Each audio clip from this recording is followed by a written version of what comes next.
এখন থেকে যারা 2 তলা 3 তলা বাড়ি বানাবেন, যদি ওটা জায়েজ, মাসালা জায়েজ, প্রতিবেশীর কাছে গিয়ে বলবেন, ভাইজান আমার তো 2টা ছেলে 3টা ছেলে, আমি 2 তলা বাড়ি করতে হবে, 2 তলা বাড়ি করলে আপনার বাতাস বন্ধ হবে। এটা কিন্তু প্রতিবেশী জানেও না এই মাসালা।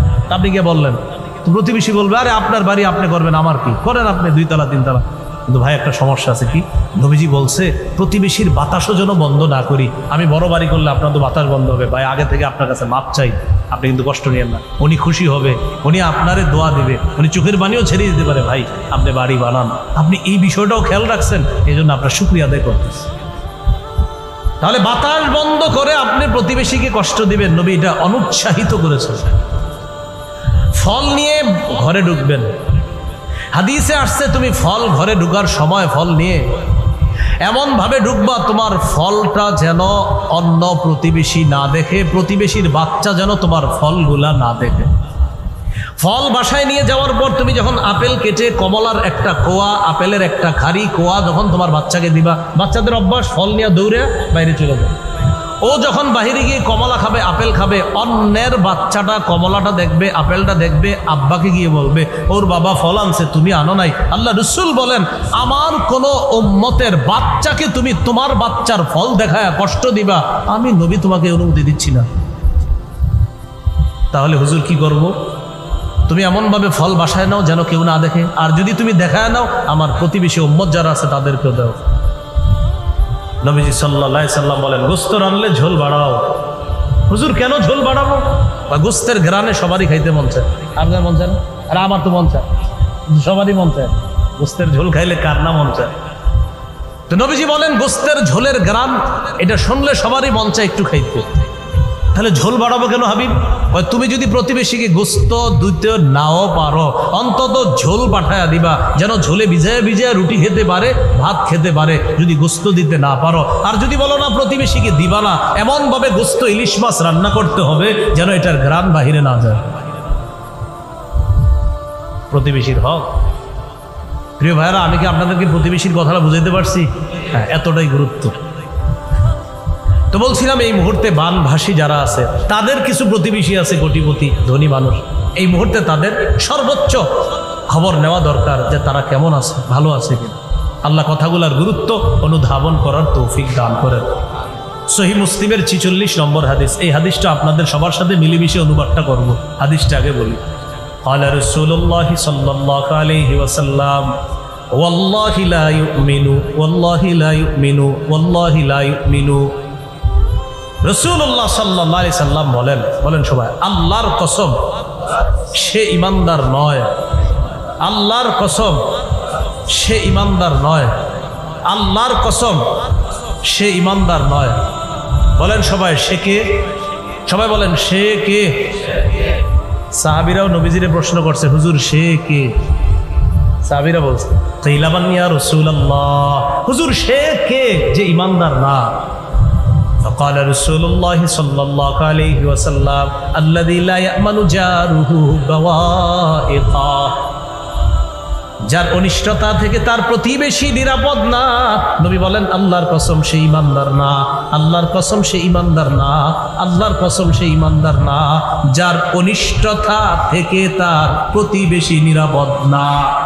আমার প্রতিবেশী আমার অনিষ্টতা থেকে নিরাপদ না, নবী বলছেন আল্লাহর কসম সেই ইমানদার না, সেই ইমানদার না, সেই ইমানদার। আরেকটি হাদিস বলি, আস-সিলসিলাতুস সহিহা 146 149 নম্বর হাদিস।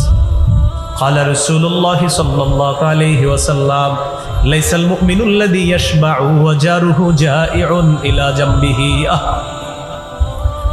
নবীজি বলেন, ওই ব্যক্তি ইমানদার না যে ব্যক্তি পেট ভরে খায় আর তার প্রতিবেশী না খেয়ে কাটায়। ওই ব্যক্তি ইমানদার না যে ব্যক্তি উদর পূর্ণ করে খায়, পেট ভর্তি করে খায়, উদর পূর্ণ করে খায়, অথচ তার পাশের প্রতিবেশী ক্ষুধার্ত। নবী বলেন, তুমি কেমন উম্মত? তুমি তো ইমানদার না।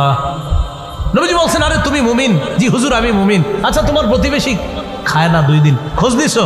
না, খোঁজ নেই না। নবীজি বলো তো তুমি কিসের ইমানদার? আল্লাহ কথাগুলো বোঝার তৌফিক দান করেন।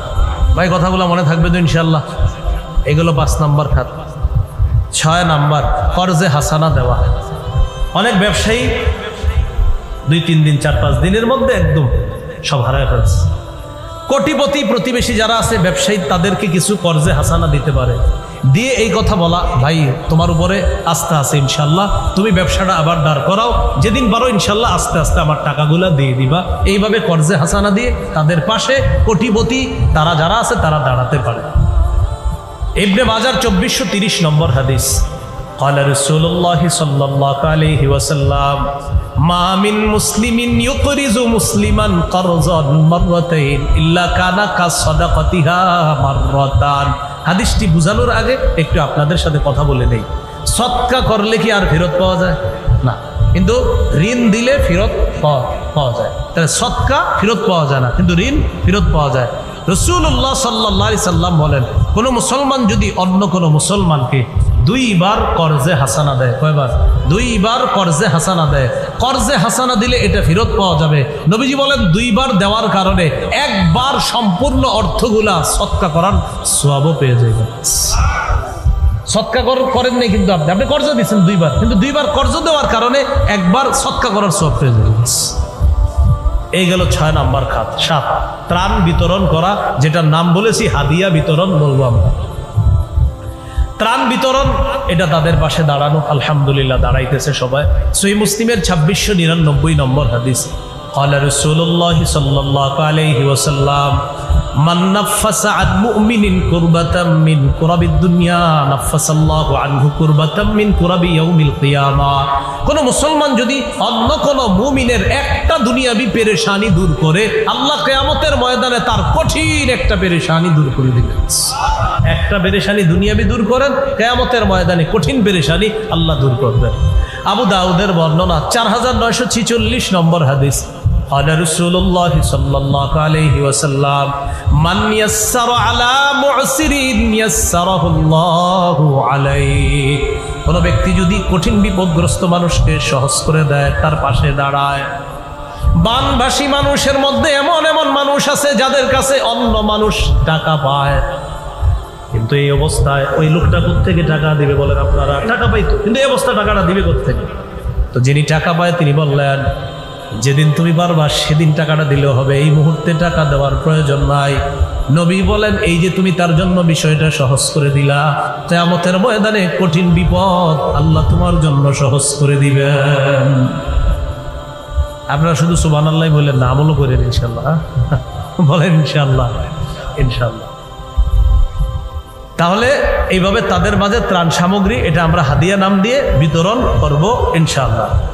8 নাম্বার, শরণার্থীদেরকে আশ্রয় দেওয়া, শরণার্থীদের পাশে দাঁড়ানো, তাদের প্রতি দয়া প্রদর্শন করা, নিজের ঘরে রাখা হলেও তাদেরকে আপনার নিরাপদ স্থানে রাখা। 3 তলা বাড়ি আছে, আপনি 2 তলায় থাকতেছেন, 3য় তলায় কেউ থাকে না, ভাই আসেন আসেন আপনারা 3 তলায় থাকেন।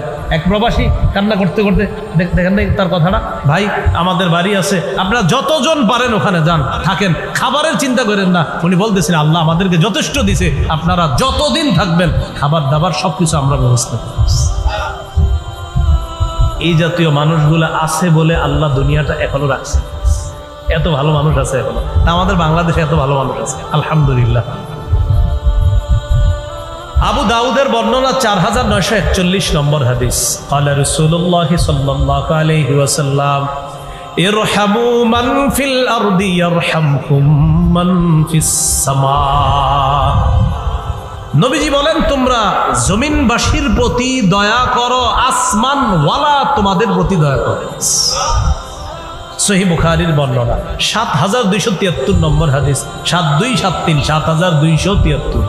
قال رسول الله صلى الله عليه وسلم لا يرحم الله من لا يرحم الناس। যারা মানুষের প্রতি দয়া করে না আল্লাহ তাদের প্রতি দয়া করেন না, যারা মানুষের প্রতি দয়া করে না আল্লাহ তাদের প্রতি দয়া করেন না। আমরা তাদের প্রতি যথাসাধ্য যেভাবে পারি দয়া প্রদর্শন করব, তাদেরকে যেভাবে যেখানে নিরাপদ আশ্রয়ে রাখতে পারি এইভাবে তাদের নিরাপত্তা নিশ্চিত করার চেষ্টা করব ইনশাআল্লাহ। 9 নম্বর, স্বেচ্ছায় সুস্থ শরীরে রক্ত দান করা, রক্ত দেওয়া। এটার কারণে যদি একটা মানুষের জীবন বেঁচে যায়, দুনিয়ার সবাইকে বাঁচানোর সওয়াব পাবে না, দুনিয়ার সব মানুষ বাঁচানোর সওয়াব। দলিল সূরা মাইদার 32 নম্বর আয়াত, আল্লাহ তাআলা বলেন মান আহইয়াহা ফাকান্নামা আহইয়ান নাসা জামিআ। কেউ যদি একটা মানুষের জীবন বাঁচায় সে কেমন যেন সারা পৃথিবীর মানুষের জীবন বাঁচায়। আর কেউ যদি একটা মানুষকে, নিরপরাধ মানুষকে হত্যা করে সে কেমন যেন সারা পৃথিবীর মানুষকে হত্যা করে। ফেরাউন কয় মাইরা সব শেষ করো। তো ইতিহাসের কিতাবে আসছে আশ্চর্য, পুলিশ বাহিনী কয় কেন বাচ্চা করে কেন মারবো? বাচ্চাও শেষ করে ফেলো। কেন? আমার ক্ষমতা চাই, আমি আরো থাকতে চাই, আমি আরো থাকতে হবো, যা যা মারা দরকার সব মায়েরা ফেলো, আমার থাকতে হবে। ফেরাউন বলছে এটা যে যত পারো মারো, আমি থাকতে হবে। এক বর্ণনায় 12,000, আরেক বর্ণনায় 36, আরেক বর্ণনায় 98,000 মানুষ হত্যা করছে। অন্যের কল্যাণ কামনা করাই দিন, আবার অন্যের কল্যাণ কামনা করাই দিন। রাসূলুল্লাহ সাল্লাল্লাহু আলাইহি সাল্লাম বাক্যটি কয়বার বলেছেন? তাই আমরা অনুবাদটাও 3 বার করলাম, অন্যের কল্যাণ কামনা করাই দিন।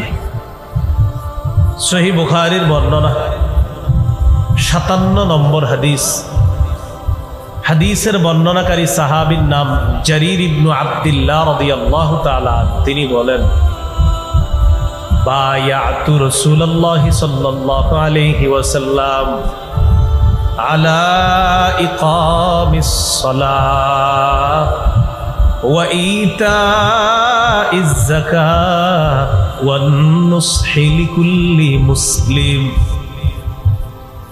নবীজির সাহাবী জারীর ইবনে আব্দুল্লাহ রাদিয়াল্লাহু তাআলা আনহু বলেন, আমি রাসূলুল্লাহ সাল্লাল্লাহু আলাইহি সাল্লামের কাছে বায়াত হলাম এই শর্তে, আলা ইকামিস সালাহ, আমি নামাজ কায়েম করব, ওয়া ইতাইজ যাকাত, আমি যাকাত আদায় করব, ওয়ান নুসহি লিকুল্লি মুসলিম, আমি প্রত্যেকটা মুসলমানের কল্যাণকামী হব। এই মর্মে আমি নবীর কাছে বায়াত হলাম। তাহলে নামাজ কায়েম করা আমার আপনার, আমাদের সকলের দায়িত্ব। যাকাত আদায় করা আমার আপনার সকলের দায়িত্ব। যাদেরকে আল্লাহ যাকাত দেওয়ার তৌফিক দিবে, প্রত্যেকটা মুসলমানের কল্যাণ কামনা করা এটা আমার আপনার সকলের দায়িত্ব। এই দায়িত্ব যথাযথভাবে আল্লাহ পালন করার তৌফিক দান করেন। সহিহ মুসলিম 2699 নম্বর হাদিস, 2699। মোট হাদিস সংখ্যা হবে 3033টা। এই হাদিসের মধ্যে আছে, قال رسول الله صلى الله عليه وسلم الله في عون العبد ما كان العبد في عون أخيه। বান্দা যতক্ষণ তার ভাইকে সহযোগিতা করবে, ভাইয়ের সাহায্যে এগিয়ে যাবে, ততক্ষণ ওই বান্দাকে আল্লাহ সাহায্য করতেই থাকবে। আমি তার সহযোগিতায় এগিয়ে যতক্ষণ যাব ততক্ষণ আল্লাহ আমাকে সাহায্য করতেই থাকবে। এখন আপনাদের অনেকের মনে প্রশ্ন আসতে পারে, হুজুর আমার তো সামর্থ্য নাই তাই আমি দাঁড়াইতে পারতেছি না, কিন্তু হুজুর আমার সামর্থ্য হইলে আমি ঠিকই দাঁড়াইতাম। এরকম অনেক মানুষ আছে, সামর্থ্য নাই কিন্তু তাদের এরকম মানসিকতা যে সামর্থ্য থাকলে আমি দাঁড়াইতাম। আপনারাও চিন্তা করবেন না, সামর্থ্য যাদের নাই মুখ দিয়ে সুন্দর একটা কথা বলার তো সামর্থ্য আছে।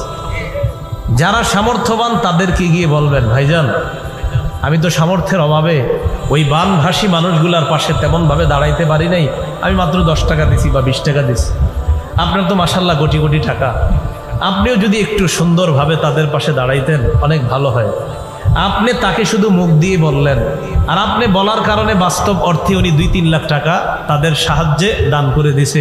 ইনি দান করে যে সওয়াব পেয়েছে, আপনি মুখ দিয়ে শুধু বলছেন, এই সওয়াব আপনাকে আল্লাহ দান। দলিল তিরমিজির বর্ণনা 2670 নম্বর হাদিস, 2670। এই হাদিসের মধ্যে আছে, আন আনাস ইবনে মালিক রাদিয়াল্লাহু তাআলা আন্না রাজুলান আতান নবী সাল্লাল্লাহু আলাইহি ওয়াসাল্লাম ইস্তাহমিলুহু। এক ব্যক্তি রাসূলুল্লাহ সাল্লাল্লাহু আলাইহি সাল্লামের কাছে আসছে বাহন চাওয়ার জন্য, বাহন যেই বাহনের উপরে তিনি চড়বে। ফালাম ইয়াজিদ ইনদাহু মা ইয়াতাহাম্মালু, আল্লাহ নবী তাকে বাহন দেওয়ার মতো কোনো কিছু পায় নাই। নবীজির কাছে এসে বললেন, ইয়া রাসূলুল্লাহ, আমার একটা বাহন প্রয়োজন, বাহনের ব্যবস্থা করে দেন। নবী তালাশ করে এমন কোন বাহন পায় নাই যে বাহনটা ওই ব্যক্তিকে দিতে পারেন, দেওয়ার মতো বাহন নাই। ফাদাল্লাহু আলা আখার, রাসূলুল্লাহ সাল্লাল্লাহু আলাইহি সাল্লাম নিজে যদিও বাহন দিতে পারেননি, নবীজি বলে দিলেন, তুমি এক কাজ করো, অমুকের কাছে যাও, আমার কথা গিয়ে বলবা, দেখো তিনি কোনো বাহনের ব্যবস্থা করে দিতে পারেন কিনা। ওই ব্যক্তি তার কাছে গেছে, যাওয়ার পর বললেন, আল্লাহ রাসূল সাল্লাল্লাহু আলাইহি সাল্লাম আপনার ব্যাপারে বলেছেন যে আপনার কাছে একটা বাহন চাওয়ার জন্য, আপনি চাইলে ব্যবস্থা করে দিতে পারেন। সত্যি সত্যি ওই লোক তাকে বাহনের ব্যবস্থা করে দিয়েছে। ফাআতার নবী সাল্লাল্লাহু আলাইহি ওয়াসাল্লাম ফাআখবারা, বাহন নিয়ে লোকটি আল্লাহ নবীর কাছে আসলেন। আসার পর বললেন, ইয়া রাসূলুল্লাহ সাল্লাল্লাহু আলাইহি ওয়াসাল্লাম, যার কাছে আপনি বাহন আনার জন্য পাঠিয়েছেন তিনি আমাকে বাহন দিয়ে দিয়েছেন। নবীজি বললেন, ইন্নাদ দাল্লা আলাল খাইরি কাফাইলিহি, মনে রাখবা, যে ব্যক্তি অন্য কাউকে কল্যাণের রাস্তা দেখা দেয়, ওই কল্যাণকর কাজটা ওই মানুষটা করলে যে সওয়াব যিনি রাস্তা দেখা দেয় তাকেও আল্লাহ সেই সওয়াব দিয়ে দেয়।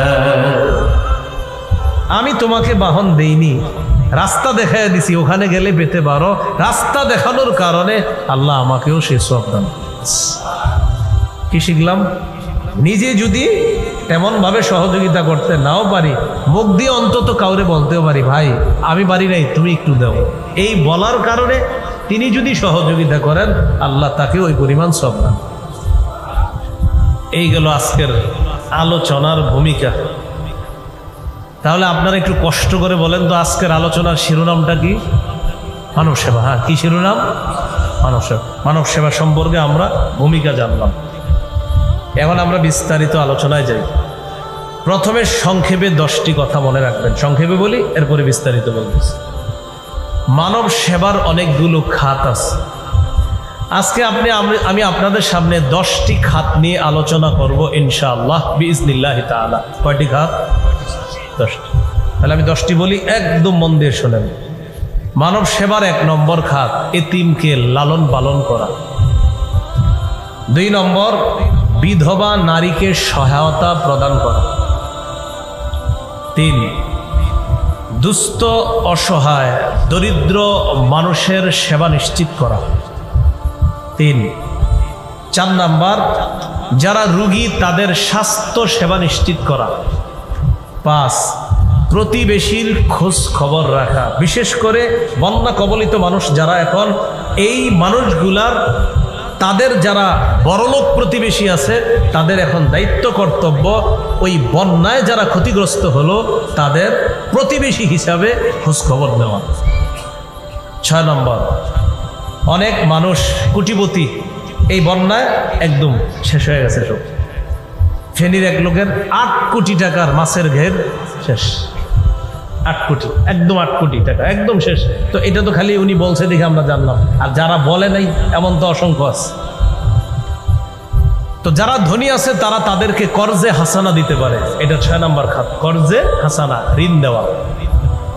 7 নম্বর, ত্রাণ বিতরণ করা। আপনাদের এই এলাকাবাসীর কেউ যদি ত্রাণ নিয়ে যান, মেহরবানি করে ত্রাণ না লিখে লিখবেন হাদিয়া বিতরণ। কি লিখবো আমরা? ইনশাল্লাহ হাদিয়া বিতরণ। হ্যাঁ। 8 নম্বর, শরণার্থী যারা তাদেরকে আশ্রয় প্রদান করা। বন্যায় ঘর ডুবে গেছে, বাড়িঘর ডুবে গেছে, যতদিন বাড়িঘর না হবে ততদিন তাদের নিরাপদ বাসস্থানের ব্যবস্থা করে ওই নিরাপদ বাসস্থানে রাখা। এরপর তাদের ওই ঘর বাড়িগুলার ব্যবস্থা আমরা করতে হবে। করার পর তারপর ওই আশ্রয় কেন্দ্র থেকে তার ঘরে তাকে নেওয়ার ব্যবস্থা করা। 8 নম্বর। 9 নাম্বার, সুস্থ শরীরে রক্তে কোনো সমস্যা না থাকলে স্বেচ্ছায় রক্তদান করা। 10 নাম্বার, এই যে মাশাআল্লাহ সমাজ কল্যাণমূলক কাজ করা, এটার নাম কি? ইসলামী যুব সমাজ কল্যাণ। তো এই সমাজ কল্যাণমূলক কাজ করা, এগুলো 10 নাম্বার খাত। সমাজ কল্যাণমূলক কাজ এটা এককভাবেও করা যায়, সাংগঠনিকভাবেও করা যায়। বাকি বর্তমান পরিস্থিতিতে এককভাবে না করে সাংগঠনিকভাবে করা, এটাই সুন্দর হবে, এটাই উত্তম হবে। প্রিয় ভাইরা, কয়টা খাত বললাম? 10টা। এর মধ্যে 1 নাম্বার, এতিমকে সহায়তা প্রদান করা, এতিমের লালন পালন করা। সূরা বাকারার 83 নম্বর আয়াতে আল্লাহ বলেন, লা তা'বুদুনা ইল্লাল্লাহ ওয়া বিল ওয়ালিদাইনি ইহসানা ওয়া যিল কুরবা ওয়াল ইয়াতামা ওয়াল মাসাকিন। তোমরা আল্লাহ ছাড়া কারো ইবাদত করবা না। ওয়া বিল ওয়ালিদাইনি ইহসানা, পিতা মাতার প্রতি সদ আচরণ করবা। ওয়া যিল কুরবা, নিকটাত্মীয়দের প্রতি সৎ ব্যবহার করবা। ওয়াল ইয়াতামা, এতিমদের সাথে সৎ ব্যবহার করবা। ওয়াল মাসাকিন, অসহায় দুস্থ দরিদ্রদের সাথে সৎ ব্যবহার করবা। এই জায়গায় দেখেন, নিকটাত্মীয়র পরের খাতটার কথাই এসে গেছে এতিম, অসহায়ের লালন পালন করা। সূরা বাকারার 215 নম্বর আয়াতে আল্লাহ তাআলা বলেন, ইয়াসআলুনাকা মাযা ইউনফিকুন। নবী, তারা আপনাকে জিজ্ঞাসা করে তারা কি খরচ করবে, কোন খাতে খরচ করবে। কুল মা আনফাকতুম মিন খাইরিন ফালিল ওয়ালিদাইন ওয়াল আকরাবিন ওয়াল ইয়াতামা ওয়াল মাসাকিন ওয়া ইবনিস সাবিল। নবী, আপনি বলে দেন, তোমরা যেই উত্তম জিনিসগুলা খরচ করো, তোমরা যেই ভালো মাল খরচ করবা, এই খরচের খাত 1 নাম্বার ফালিল ওয়ালিদাইন, পিতামাতার জন্য খরচ করবা। 2 নাম্বার ওয়াল আকরাবিনা, এতিমদের নিকটাত্মীয় যারা, তাদের জন্য খরচ করবা। ওয়াল ইয়াতামা, এতিমদের জন্য খরচ করবা। ওয়াল মাসাকিন, অসহায় যারা, তাদের জন্য খরচ করবা। ওয়া ইবনিস সাবিল, পথিক মুসাফির, সে যদি সফরে বের হয়ে হঠাৎ তার টাকা পয়সা শেষ হয়ে যায়, তাকে তোমরা এই টাকা দিয়ে সহায়তা প্রদান করো।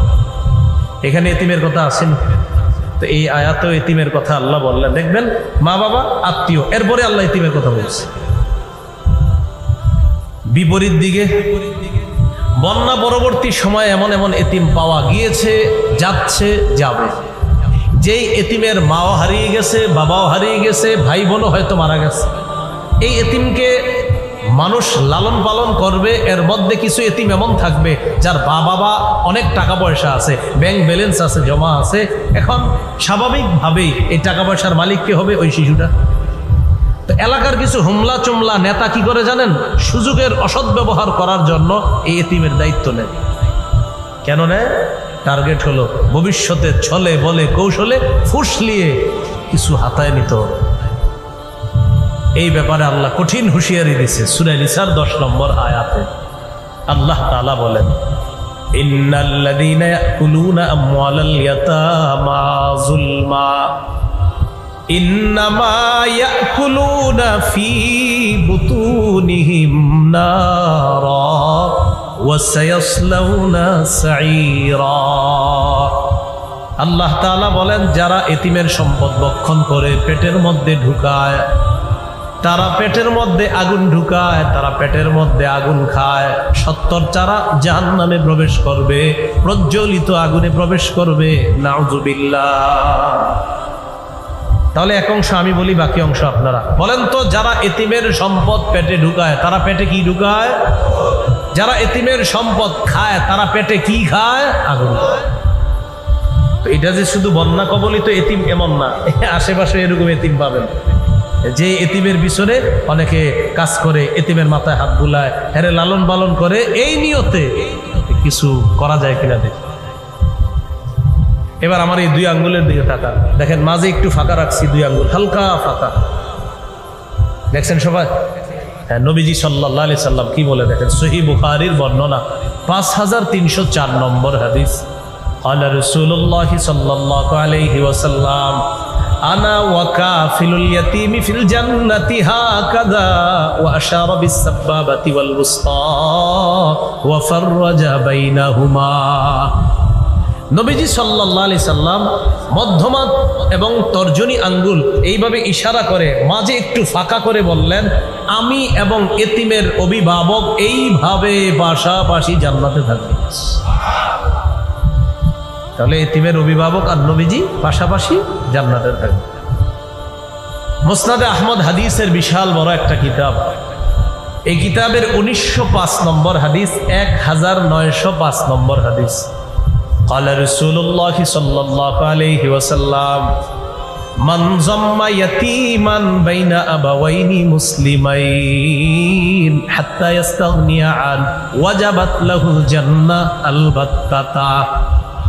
আল্লাহ নবী বলেন, কোন ব্যক্তি যদি এমন কোন এতিমকে লালন পালন করে যে এতিম তার মুসলিম বাবা হারিয়েছে, মুসলিম মা হারিয়েছে। একজন এতিম তার বাবা হারিয়েছে, সেও মুসলমান, মা হারিয়েছে, তিনিও মুসলমান। এর মানে মুসলিম বাবা মুসলিম মা হারা কোনো এতিমের লালন পালন যদি আপনি করেন, কতদিন?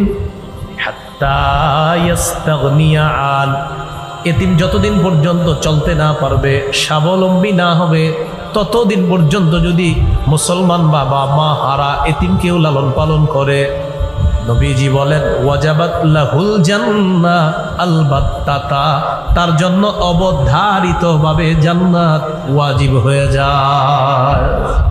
অবধারিতভাবে জান্নাত ওয়াজিব হয়ে যায়। এতিম লালন পালন করার চেষ্টা করব, বলেন ইনশাআল্লাহ। আল্লাহ তৌফিক দান করেন। আজকের আলোচনার শিরোনাম জানি কি ভাইয়ারা? কয় নাম্বার খাত গেল? 1 নম্বর এতিম। 2 নম্বর খাত মনে আছেন, বিধবা অসহায় যারা, তাদেরকে সহায়তা প্রদান করা। বন্যা পরবর্তী সময়ে এমন নারী পাওয়া যাবে যারা তার স্বামী হারিয়েছে, আবার এমন পুরুষও পাওয়া যাবে যিনি তার স্ত্রীকে হারিয়েছেন। তো আমরা আল্লাহর কাছে আশাবাদী ইনশাআল্লাহ একজন পুরুষ চেষ্টা করে ইনশাআল্লাহ আবার ঘুরে দাঁড়াবে, একজন পুরুষ, এবং এটা তার পক্ষে একটু সহজ। কিন্তু একজন নারী যিনি তার স্বামীকে হারিয়েছেন, তিনি নারী হওয়ার কারণে এবং তিনি দুর্বল হওয়ার কারণে তুলনামূলক তিনি কিন্তু এত সহজে যে ঘুরে দাঁড়াবেন, এটা তার পক্ষে কষ্টকর। এই জন্যই শরীয়তের দিক নির্দেশনা হলো বিধবা অসহায় নারী যারা, তাদের যথাযথ সম্মান রেখে তাদের কাছে সহায়তা প্রদান করা, মুসলমানরা যেন তাদের কাছে সহায়তা পৌঁছায় দেয়। সহিহ বুখারীর বর্ণনা 5353 নম্বর হাদিস।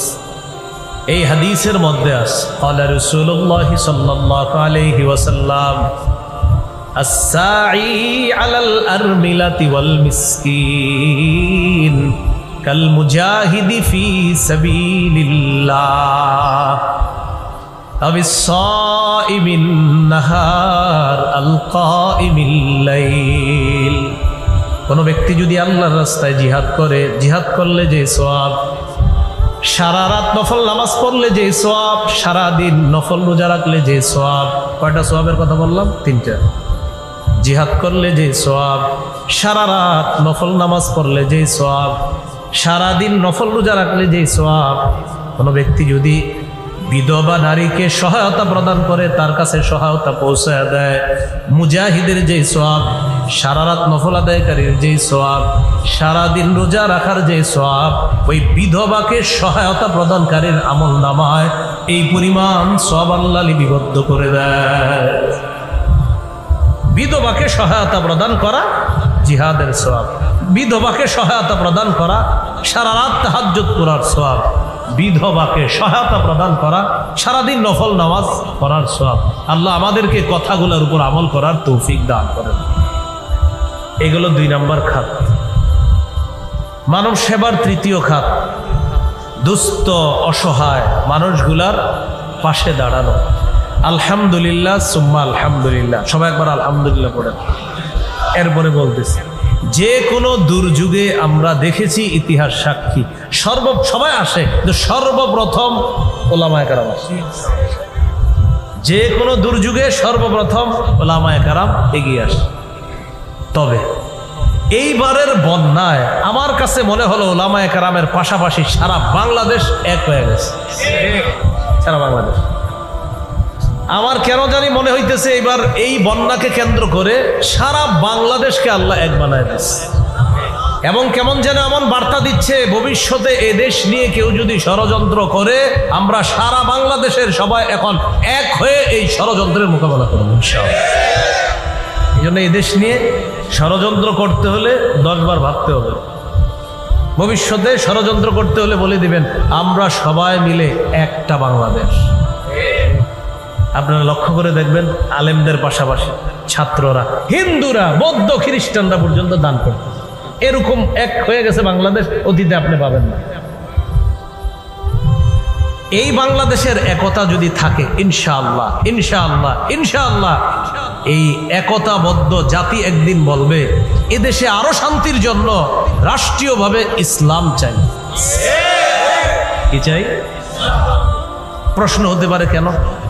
বললাম তো, বিধর্মী যারা তারাও একদিন বলবে, হুজুর ইসলাম কায়েম হয়ে গেলে মনে হয় আমরাও শান্তিতে থাকবো। তারা বলবে, এটাই বাস্তবতা। কোন দেশের রাষ্ট্র ধর্ম যখন ইসলাম হয়ে যাবে, কোর্ট, হাইকোর্ট, সুপ্রিম কোর্ট, সংসদ যখন কোরআন অনুযায়ী চলবে, এবং অমুসলিম কলিগ যারা আছে আপনাদের, তাদেরকে বুঝান যে ইসলাম কায়েম হয়ে গেলে আমরাও শান্তিতে থাকব, তোমরাও শান্তিতে থাকবা। একমাত্র ধর্ম ইসলাম, যে ইসলাম ধর্ম মুসলমান সহ অন্যান্য সমস্ত জাতি বর্ণ সবার শান্তি নিরাপত্তা নিশ্চিত করে যেই ধর্ম, এটার নাম ইসলাম। এই কথাটা না সবাইকে আপনি রাস্তায় হেঁটে হেঁটে বলবেন, ঠিকই বলবেন যে ভাই ইসলাম যদি কায়েম হয়ে যায় দেশে, তোমরাও শান্তিতে থাকবা। তোমাদের উপর যদি আঘাত আসে, ইসলামের মানুষগুলা সর্বপ্রথম এই আঘাত মোকাবেলা করবে। মন্দির পাহারা দিছে কারা? মুসলমানরা।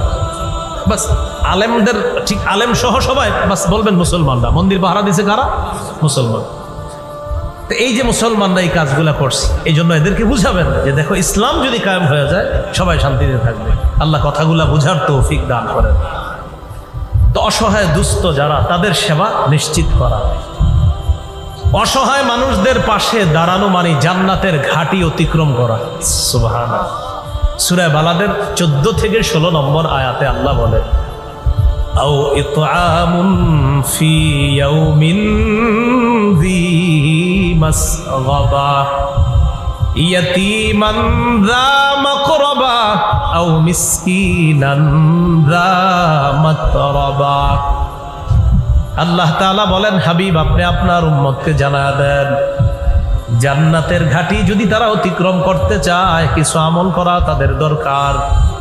আও ইতআমুন ফি ইয়াউমিন যী মাসগাবা, ক্ষুধার দিনে যেন মানুষকে তারা খাওয়ায়। ইয়াতীমান যা মাকরাবা, এতিমকে যেন তারা খাওয়ায়। মাকরাবা, যা মাকরাবা, নিকট আত্মীয়কে যেন খাওয়ায়। আও মিসকিনান যা মাতরাবা, ভুলুণ্ঠিত অভাবগ্রস্ত মানুষগুলাকে যেন তারা খাওয়ায়। এতিমকে খাওয়ানো, ক্ষুধার্তকে খাওয়ানো, ভুলুণ্ঠিত অভাবগ্রস্ত মানুষকে খাওয়ানো। আল্লাহ তাআলা বলেন, এর অর্থ হলো তুমি জান্নাতের ঘাটি অতিক্রম করছো। বিপরীত দিকে অসহায়দের পাশে যদি আমরা না দাঁড়াই, আপনারা দাঁড়ানোর অর্থ হলো আপনি যে ওখানে যেতে হবে এমন না, আপনি এখান থেকে সহযোগিতা পাঠিয়ে দেন, বাস এটাই দাঁড়ানো। যদি অসহায়দের পাশে না দাঁড়াই, আল্লাহ তাআলা সূরা মুদ্দাসসিরের 42 থেকে 44 নম্বর আয়াতে বলে, জান্নাতীরা জাহান্নামীদেরকে প্রশ্ন করবে, মা সালাকাকুম ফি সাকার, আচ্ছা কি ব্যাপার তোমরা জাহান্নামে কেন? কোন জিনিস তোমাদেরকে সাকর নামক জাহান্নামে প্রবেশ করাইলো? তারা জবাব দিবে, ক্বালু লাম নাকু মিনাল মুসাল্লিন, আমরা নামাজ পড়তাম না তাই জাহান্নাম। ওয়া লাম নাকু নুতইমুল মিসকিন, আমরা দরিদ্র মানুষদেরকে খাওয়াইতাম না, অসহায় মানুষগুলাকে খাওয়াইতাম না, ক্ষুধার্ত মানুষগুলাকে খাওয়াইতাম না। এলাকার মধ্যে অনেক মানুষ আছেন আপনারা যারা আলেমদেরকে দাওয়াত দিয়ে সুন্দর সুন্দর খাবার খাওয়ান, কোটিপতি আত্মীয়দেরকে দাওয়াত দিয়ে খাবার খাওয়ান, ক্ষুধার্ত মানুষকে কয়দিন দাওয়াত দিয়ে খাওয়াইছেন? ক্ষুধার্ত যেমন মনে করেন আমার দাওয়াত দিবে, আইটেম না হয় 42টা করে। কথার কথা, একজন কোটিপতি আত্মীয়কে দাওয়াত দিছে, অনেক আইটেম। আজকে আমরা এখানে যারা, আমাদেরকে দাওয়াত দিলে অনেক আইটেম হবে। তো একজন ক্ষুধার্তকে দাওয়াত দিয়ে কয়দিন আপনি এরকম সুন্দর আইটেম করছেন। এই জন্য আমি আপনাদেরকে বলি, আলেমদেরকে মাশাআল্লাহ দাওয়াত দেন, ঠিক আছে আলহামদুলিল্লাহ, মাঝে মাঝে না চুপে চুপে কিছু অসহায় এতিম অথবা ক্ষুধার্ত ভিক্ষুক তাদেরকে কানে কানে বলবেন, পরিচিত দেখবেন আপনাদের এলাকা ভিক্ষা করতে আইসা ঘরের দরজায় বসে থাকে, তখন কি করি আমরা, ঘর থেকে একটা প্লেট দিয়ে ভাত দিই, মাঝে মাঝে নাও নাও খাও। এই জাতীয় ভিক্ষুকদেরকে মাঝে মাঝে বলবেন, আগামী শুক্রবার জুমার নামাজের পরে তোমার পুরা পরিবার আমার বাড়িতে দাওয়াত। উনি বলবে পরিবার দাওয়াত, টেনশনে থাকবে, পরিবার সহ কি ঘরের দরজায় বসেই খাওয়াবে কিনা, টেনশনে থাকবে। কিন্তু যখন পরে শুক্রবারে উনি আসবে, ঠিক আমাদেরকে যেখানে বসে খাওয়াইতেন ওই তার পরিবারকে ওখানে বসে আপনি খাওয়াবেন। এই যে হঠাৎ খুশি হয়ে যাবে, জান্নাত ওয়াজিব হয়ে যাবে। উনি তো কল্পনাও করতে পারতেছে না ওই ভিক্ষুক যে আমারে উনি এইভাবে দাওয়াত দিয়ে খাওয়াইতেছে। তো বলছিলাম ভাই দেখেন, আমরা কোটিপতি আত্মীয়কে অনেক খাওয়াই, আমরা কলিগকে অনেক খাওয়াই, আলেম ওলামাদেরকে অনেক খাওয়াই। এই মাহফিলকে কেন্দ্র করে আজকে অনেক আয়োজন হয়েছে। দেখছি ক্ষুধার্ত মানুষকে আপনি এইভাবে দাওয়াত দিয়ে খাওয়ানো, ইনশাল্লাহ আপনারা এই আমলগুলা চুপে চুপে করেন, আল্লাহর জান্নাত দুনিয়া থেকে কামাই করেন। আল্লাহ আমল করার তৌফিক দান করেন। ভালো করে মনে রাখবেন, ইসলামের সুন্দর একটা শিষ্টাচার হলো ক্ষুধার্তকে খাওয়ানো। সহিহ বুখারীর 12 নম্বর হাদিস, আন্না রাজুলান সাআলান নাবিয়্যা সাল্লাল্লাহু আলাইহি ওয়াসাল্লাম আইয়ুল ইসলামি খায়রুন ইয়া রাসূলুল্লাহ। এক ব্যক্তি আল্লাহ রাসূল সাল্লাল্লাহু আলাইহি সাল্লামকে জিজ্ঞাসা করলেন, ইসলামের কোন রীতিনীতিটা সবচেয়ে উত্তম ইয়া রাসূলুল্লাহ, আমি আপনার কাছে জানতে চাই। فقال رسول الله صلى الله عليه وسلم, আল্লাহ নবী বললেন, তুতইমুত তাআম, ক্ষুধার্তকে তুমি খাবার খাওয়াও। এই আমলটা, এই কর্মটা ইসলামের সবচাইতে শ্রেষ্ঠ রীতিনীতির অন্তর্ভুক্ত হয়ে যায়। সবচেয়ে সুন্দর একটা রীতিনীতি, একটা শিষ্টাচার হলো ক্ষুধার্তকে খাওয়ানো। তো বলছিলাম এখনই সুযোগ কিন্তু আমাদের সামনে, বানভাসী মানুষগুলার পাশে এইভাবে আমরা খাদ্য ইত্যাদি দিয়ে তাদের পাশে দাঁড়ানো। আলহামদুলিল্লাহ পানি শুকানোর দিকে, তো পানি শুকানোর পর এখন দরকার কি তাদের, এখন সাধারণত 4টা বিষয়ে গুরুত্ব দিতে হবে: খাদ্য, বস্ত্র, বাসস্থান, স্বাস্থ্যসেবা। শিক্ষাটা বললাম না এখন, কারণ শিক্ষার ব্যাপারে আলাদা আলোচনা, ঠিক আছে? তো আপাতত 4টা: খাদ্য, বস্ত্র, বাসস্থান, স্বাস্থ্যসেবা। ইনশাল্লাহ সুস্থ হয়ে গেলে এরপরে শিক্ষার আলোচনা আসবে যে কি কি হবে। তো কিন্তু এই 4টা খুব জরুরি: খাদ্য, বস্ত্র, বাসস্থান আর স্বাস্থ্যসেবাটা খুব জরুরি আপাতত। আমরা এই 4টি বিষয়ে খুব খেয়াল রাখবো, তাদের পাশে দাঁড়ানোর চেষ্টা করবো ইনশাআল্লাহ। 4 নম্বর খাত, রোগীর সেবা করা। বন্যায় 8 দিন, 10 দিন, 7 দিন, 6 দিন এমন হয়েছে, তিনি জানে না তার আত্মীয়কে, আর আত্মীয় জানে না তিনি কোথায়। লাইট বন্ধ, ফ্যান বন্ধ, এরপরে বিদ্যুৎ অফ করে দিছে, কারণ অফ না করলে তো আবার অ্যাক্সিডেন্ট হবে পানির কারণে। এই জন্য মোবাইলে চার্জ শেষ হয়ে গেছে। তো আত্মীয় স্বজন আহারে সৌদি থেকে, বিভিন্ন দেশ থেকে জানতেছে না আমার ছেলেটা কি বেঁচে আছে, আমার বিবি কি বেঁচে আছে, এরকম জানে না।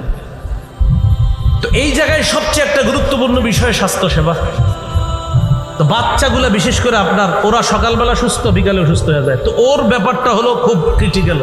আমরা বড়রা জ্বর হইলে এটা নাপা খাই, আলহামদুলিল্লাহ বুঝি যে এটা নাপা খান। বাচ্চাদের অসুস্থতাটা আপনি সহজে ধরতে পারবেন না। তো তাদের বর্তমানে স্বাস্থ্য সেবাটা খুব নিশ্চিত করা, এটা জরুরি হয়ে পড়ছে। তো এই বিষয়গুলাও আশা করি আমরা যারা উলামায়ে কেরাম সহ সবাই কাজ করতেছে, খুবই গুরুত্বভাবে এই বিষয়টা তারা দেখবে। তিরমিজির বর্ণনা, 2737 নম্বর হাদিস, قال رسول الله صلى الله عليه وسلم للمؤمن على المؤمن 6 خصال। একজন মুসলমানের উপর আরেকজন মুসলমানের জন্য 6টি হক রয়েছে। একজন মুসলমানের উপর অপর মুসলমানের জন্য 6টি হক রয়েছে। ইয়াউদুহু ইদা মারিদা, জি 6টি। ইয়াউদুহু ইদা মারিদা, সে যখন অসুস্থ হয় তাকে দেখতে যাওয়া। 2 নাম্বার, ওয়াশহাদুহু ইদা মাতা, মুসলমান যখন মৃত্যুবরণ করবে তখন তার কাফন দাফনে অংশগ্রহণ করবে। 3 নাম্বার, ওয়ায়ুজিবুহু ইদা দাআ, মুসলমান যদি দাওয়াত দেয়, ওজর না থাকলে তার দাওয়াত গ্রহণ করা। ওজর না থাকলে তার দাওয়াত গ্রহণ করা। ওজর কি? যেমন আমি দাওয়াত গ্রহণ করি না ওজরের কারণে, আমি কিন্তু কোথাও খানা খাই না। কেন? আমার একটু ওজর আছে, এই জন্য আমি খানা খাই না। বাসা থেকে নিয়ে আসি, ওই খানাটা আমি খাই। তো ওজরের কারণে দাওয়াত গ্রহণ না করা যেতে পারে। ওজোর থাকলে দাওয়াত গ্রহণ না করা, এটা 3 নাম্বার। ওজোর যদি না থাকে তাহলে দাওয়াত গ্রহণ করা, এটা কর্তব্য, এটা দায়িত্ব। 4 নাম্বার, ওয়ায়ুসাল্লিমু আলাইহি ইযা লাকিয়া, মুসলমানের সাথে সাক্ষাৎ হলে সালাম দেওয়া। একটু আমার সাথে সবাই বলেন, আমরা সালামের অপেক্ষা করব না, আমরাই প্রথম সালাম দিব। আবার আমরা সালামের অপেক্ষা করব না, অহংকার থেকে মুক্ত হওয়ার জন্য আমরাই প্রথমে সালাম দিব ইনশাআল্লাহ। অনেকে কি করে অপেক্ষা থাকে, তো সালাম দেয় না, পরে বিচার দেয়। আপনার ছেলেরা আমার সালাম দেয় না, আপনার মাদ্রাসার ছাত্রগুলো আমার সালাম দেয় না, বিচার দেয়। তো ঘটনা কি, সালাম দেয় না, বাচ্চা ছোট ছোট 6 বছর 7 বছর বয়স, তো এরা মনে করেন হয়তো ওনারা সালাম দেয় নাই, আইসা বিচার দেয়, হুজুর আপনার ছাত্রগুলো আমার সালাম দেয় না। তো হুজুরে বুদ্ধি করে জিজ্ঞাসা করলেন, আচ্ছা আমার বাচ্চাগুলো যে আপনারা সালাম দেয় নাই, আমার মাদ্রাসার বক্তব্যের ছাত্রগুলা কি অবস্থায় সালাম দেয় নাই? তো বলতেছে আমি দোকানের সামনে বসা আর ওরা দোকানের সামনে বসা। তো এই অবস্থায় কি করলেন, একটু পরে আমি দোকানের সামনে থেকে যখন যাওয়ার সময় ওই পাশ দিয়ে যাওয়ার সময় দেখি আপনার কিছু ছাত্র এদিক দিয়ে রাস্তা দিয়ে যাইতেছে, অথবা তারাও আরেকটু সামনে বসা। তো তারপর কি হইল, তারা আমাদের এইভাবে দেখার পরেও সালামটা দেয় নাই। জানেন, দোকানের সামনে ওরা বসা, আমি সামনে দিয়ে হাইটে গেলাম, সালাম দেয় নাই। হুজুরে বুদ্ধি করে কয়, মুরব্বী হাদিসে একটা কথা আসছে, যিনি হাঁটে তিনি বসাওয়ালা ব্যক্তিকে সালাম দিতে হয়। আমার ছাত্রগুলো তো বসা ছিল, আপনি দাঁড়িয়েছিলেন, আপনি হাঁটতেছিলেন, হাদিসে আসছে যিনি হাঁটবে তিনি দাঁড়ানো ব্যক্তিকে সালাম দিবে, আর যিনি দাঁড়িয়ে থাকবে তিনি বসা ব্যক্তিকে সালাম দিবে। এখন আপনি তো দাঁড়িয়েছিলেন, ওরা তো বসা ছিল, সালাম আপনি দিয়েছেন, এটা তো হাদিসে আসছে। তো উনি চুপ, আমি তো দিই নেই।